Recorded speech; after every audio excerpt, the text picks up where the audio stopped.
And we have this family in this really hard situation, and we see how they cope with it. And some of them get out, and some of them don't. And the other thing that I wanted to talk about, what I liked about the book, one of my favorite parts is when Jack finds the scrapbook in the basement, and we start to read about all the scandalous history of what has gone on the, there was the gangland shooting, and there was, and all of the rich and famous people, and all the scandals.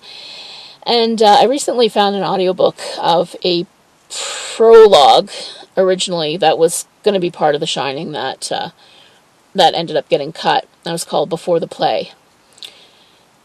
Now, I think it's an interesting read, but I think that everything that's in it does later come out in the book, either in bits and pieces, or when Jack finds a scrapbook, or just as Jack is looking at his relationship with his dad, that sort of thing.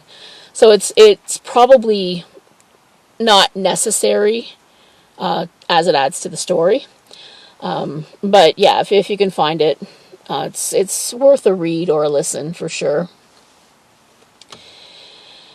And the other thing that I always wondered about The Shining, at one point during his interview, and by the way, one other thing that I love about The Shining is that the opening chapter is a great example of how to open a book.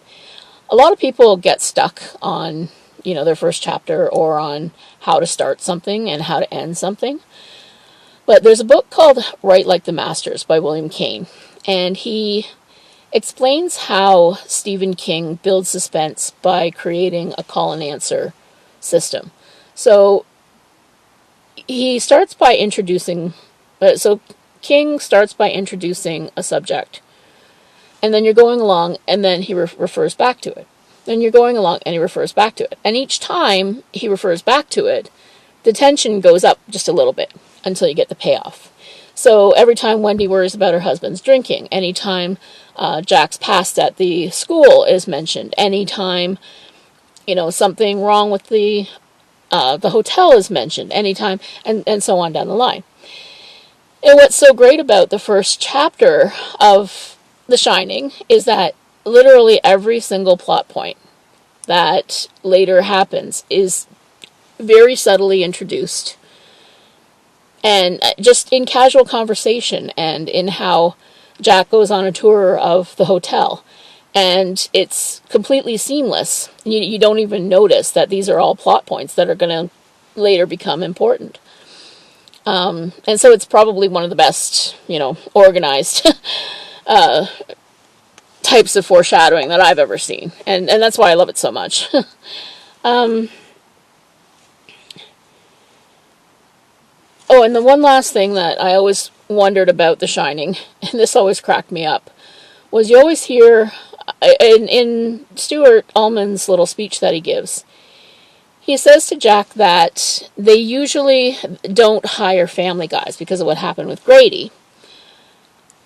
Usually they hire a university student who is taking a break for the winter semester. Now, that's what I want to know. What happened to those guys? Did they just not shine enough? And there's been an announcement of a proposed series called The Overlook. And somebody over on Twitter joked that maybe the guys, it's going to be like, an hour of a guy eating corn chips and masturbating while ghosts throw things at him, and he just doesn't shine enough to notice, and the ghosts all give up in disgust. So anyway, I always wanted to know what happened to those guys. So the Stephen King's The Shining, great haunted hotel story, great story for late in the year. The best time to read it is when the wind is blowing and it's snowing outside and you're all comfy in your bed. And so I give it 4.5 stars. So I hope you're reading all kinds of horrific stuff this Halloween, and I hope you have a great day. Thanks.